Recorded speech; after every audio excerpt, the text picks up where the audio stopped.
Doctor Mohammad Yunus কি doctor Shafiqur Rahman ছাড়া রাষ্ট্র চালাতে পারবেন না?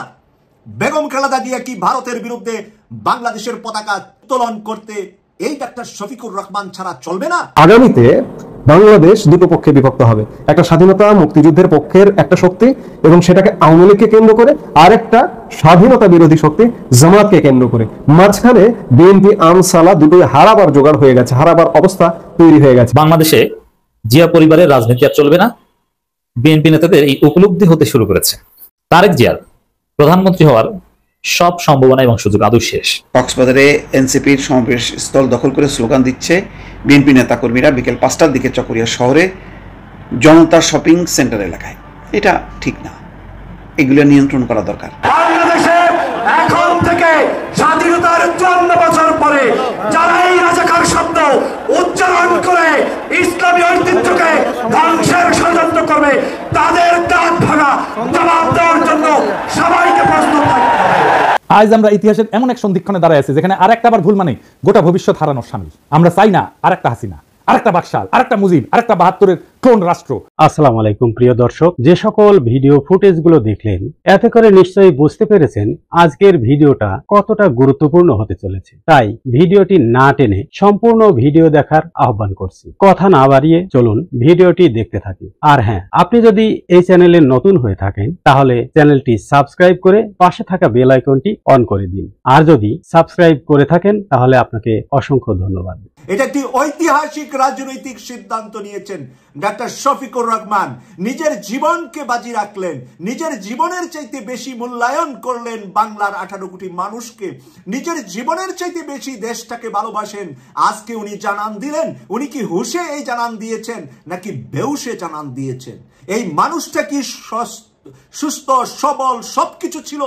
যেই মানুষটা খাড়া থেকে ঠাস করে পড়ে গেলেন, সেই মানুষটা আবার উঠে দাঁড়ানোর চেষ্টা করলেন।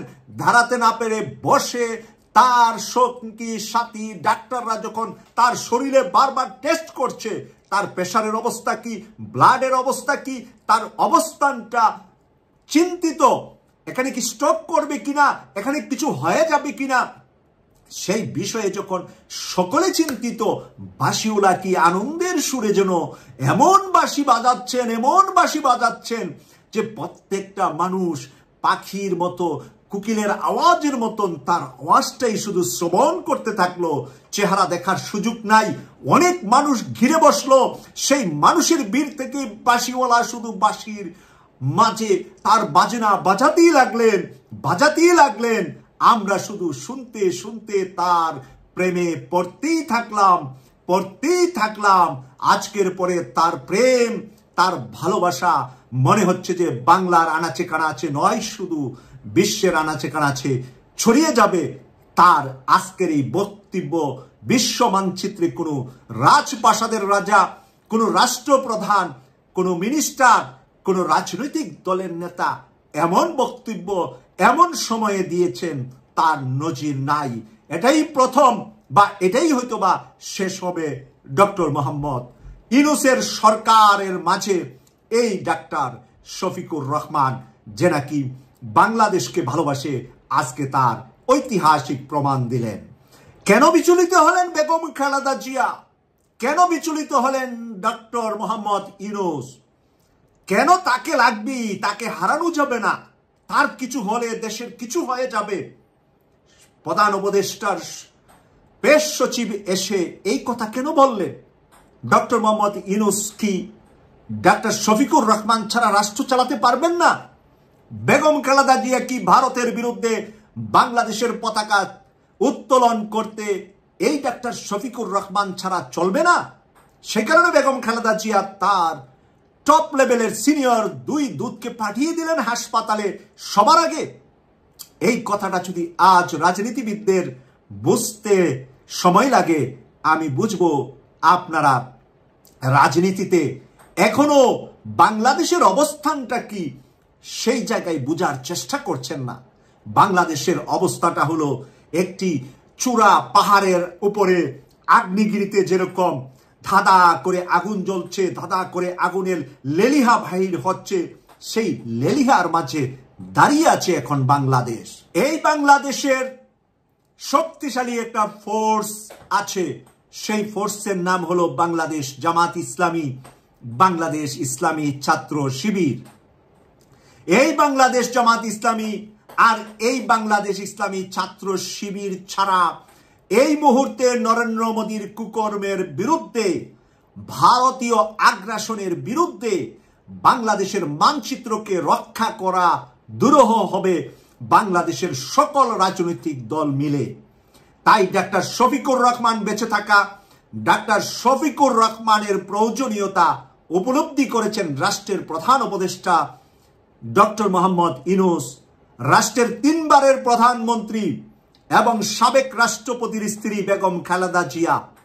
আপনি আমি যেন তেন মানুষ সেই মূল্যায়ন করতে পারবো না। বাংলাদেশে এমন কোন সাবেক প্রধানমন্ত্রী দেখাতে পারবেন না যার নামে এমন স্লোগান দিয়েছে তরুণ প্রজন্ম, যেই নোংরা স্লোগান তারেক রহমানের বিরুদ্ধে দেওয়া হয়েছে।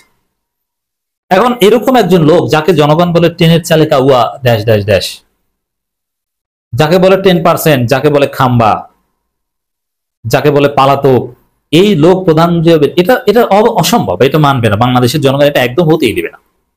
অতএব এগুলো মানে আকাশ কুসুম কল্পনা, এটা সম্ভব না, বাংলাদেশে এটা হয় না।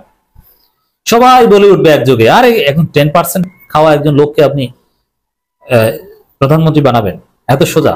ক্লিন ইমেজের বিএনপির ভিতরেই বলবে, বিএনপির এক গ্রুপেই বলবে, আরে ভাই ক্লিন ইমেজের কাউকে বানান। যদিও বিএনপিতে কেউ এখন ক্লিন ইমেজের নাই, তখন বিএনপি বলবে ক্লিন ইমেজের কাউকে ধরে এনে বানান। এইটা হবে বাংলাদেশে। তারেক রহমান প্রধানমন্ত্রী হওয়ার রাস্তা আছে বলে আমি মনে করি না। বিশেষ করে এটা হাসিনা দেশি বিদেশি ষড়যন্ত্র আছে, রিয়ালিটিও আছে। যেমন তারেক রহমান চাঁদাবাজি করেছেন, এটা সত্য, আর এটাকে হাসিনা যেভাবে নোংরাভাবে মার্কেটিং করেছেন এটা বাড়াবাড়ি, যেভাবে শাস্তি দিয়েছেন এটা বাড়াবে, কিন্তু চাঁদাবাজি করেছেন এতে কোনো সন্দেহ নেই। খাম্বা বসিয়ে রেখেছিলেন, ইকবাল টুকু খেয়ে ফেলেছেন সব, এটা সত্য, এটা অস্বীকার করতে পারবেন না। অতএব দর্শক, হাসিনা তারেক রহমানকে যেভাবে টার্গেট করেছেন এবং আরো বিভিন্ন বিদেশি শক্তি তারেক রহমানকে যেভাবে দেখে, তাতে তারেক রহমানকে প্রধানমন্ত্রী বিদেশি শক্তিরাও হতে দেবে না, বিভিন্ন গোয়েন্দা সংস্থা দেবে। আর ভারত, তারেক রহমান ভেবেছিল যে ভারত তাকে স্যার স্যার বলে, আসলে জিয়া পরিবারের কাউকে ভারত বিশ্বাস করবে এটা আমি মনে করি না। আর চীন ডাক্তার শফিকুর রহমানকে পিক করেছে, তারেক রহমানের চেয়ার খালি নেই। আমেরিকা তারেক রহমানকে গণে না। তাহলে যারা প্রধানমন্ত্রী বানায় বা এগুলো ক্ষেত্রে ভূমিকা পালন করে, কেউই কারো লিস্টে তারেক রহমান নাই, তাহলে প্রধানমন্ত্রী হবে কিভাবে? বরং এই পরিবারতন্ত্রের বিরুদ্ধে চারদিকে স্লোগান উঠছে, জনগণ বলছে যে পরিবারতন্ত্র চলবে না। বিএনপি কেন্দ্রীয় সহ সাংগঠনিক সম্পাদক ব্যারিস্টার মীর হেলাল বলেছেন, দীর্ঘ 17 বছর বিএনপি ও জিয়া পরিবারকে ধ্বংস করার অনেক চক্রান্ত ষড়যন্ত্র হয়েছে, এখন অনেক ষড়যন্ত্র চলমান। 17 বছর না, জিয়াউর রহমানকে তো হত্যা করা হয়েছে। আচ্ছা দেখেন, জিয়াউর রহমানকে হত্যার পর জাস্টিস সত্তার যখন প্রেসিডেন্ট হলেন, তখন বিএনপি একদম ধ্বংস হয়ে যায়, অনেক বেড়েছিল, একদম বিশৃঙ্খলা। কিন্তু তখনকার সময় বিএনপির যারা নেতা ছিল, তাদের যে ইমেজ, তাদের যে ওয়েট, তারা বিএনপি রক্ষা করতে পেরেছিল। খালেদা জিয়া এসেছিল, কিন্তু এখন বিএনপিতে খালেদা জিয়াও নাই, আর সেই হেভি ওয়েট কোনো নেতা নাই, সে বিএনপি কি করবে? এই বিএনপি চোরাবালিতে আটকা পড়েছে, পলি মাটিতে বিএনপির জাহাজ ডুবে গেছে, ওঠার কোনো সুযোগ নেই। বিএনপি কেন্দ্রীয় সহ সাংগঠনিক সম্পাদক তিনি এটা বলেন, সারা দেশে প্রশাসনের নির্লিপ্ততে আইন শৃঙ্খলা পরিস্থিতি অবনতি ও দেশকে অস্থিতিশীল করার চেষ্টার অভিযোগ এনে এই কর্মসূচির আয়োজন করা হয়। নগরীর জমিয়তুল ফালাহ মসজিদ। আচ্ছা দেখেন, হ্যাঁ তারেক রহমান বিরোধী ষড়যন্ত্র আছে, এটা কিন্তু আমি মানি। দর্শক, এই ইউনূস তারেক রহমানকে প্রধানমন্ত্রী হোক এটা চান না, এটাকে আপনি বিশ্বাস করেন? যদিও লন্ডন বৈঠক, লন্ডন সমঝোতা যতই হোক না কেন, মনে প্রাণে তারেক রহমান প্রধানমন্ত্রী হোক এটা চায় না। আবার সবচেয়ে বড় কথা বলি, বিএনপির সাথে ওয়াকারের একটা জোট হয়েছিল মাঝখানে, এখন এটা নাই। অবশ্য বলা হয়ে থাকে যে এখন বিএনপিকে নাকি ভারতও ছেড়ে দিয়েছে, ভারত এখন অন্য খেলোয়াড় নিয়ে খেলছে। সেনাবাহিনী তারেক রহমানকে প্রধানমন্ত্রী হতে দিবে না, এটা জানেন? আর সেনাবাহিনী যদি কাউকে ঠেকাতে চায় সে পারে, কেন হতে দিবে না? তারেক রহমান সেনাবাহিনীর উপর মারাত্মক ক্ষুব্ধ, সেনাবাহিনীর সাথে তিনি কথাই বলেন না। কারণ কি? তাকে পিটিয়ে কোমর ভেঙে দিয়েছিল সেনাবাহিনী, অকথ্য নির্যাতন করেছিল, এই কারণে টোটাল সেনাবাহিনীর প্রতি তিনি ক্ষুব্ধ। এই জন্য তারেক রহমান ওই শেখ হাসিনার মতো প্রতিহিংসা রাখেন যে ক্ষমতা এসে সেনাবাহিনী নিজের মতো করবেন। শেখ হাসিনা সেনাবাহিনীকে নিজের মতো সাজাতে পিলখানা ট্র্যাজেডি ঘটিয়েছিল, বিডিআর বিদ্রোহ ঘটিয়েছিল, তারেক রহমান কোন বিদ্রোহ ঘটায় কে জানে। যেহেতু তারেক রহমানের একটা মারাত্মক ক্ষোভ আছে সেনাবাহিনীর প্রতি, সেনাবাহিনী সেটা জানে, এবং সেনাবাহিনীর কাউকে তারেক রহমান গোনে না, কথাই বলেন না রাগে ক্ষোভে, যার ফলে সেনাবাহিনীও তারেক রহমানকে প্রধানমন্ত্রী হতে দিবে না।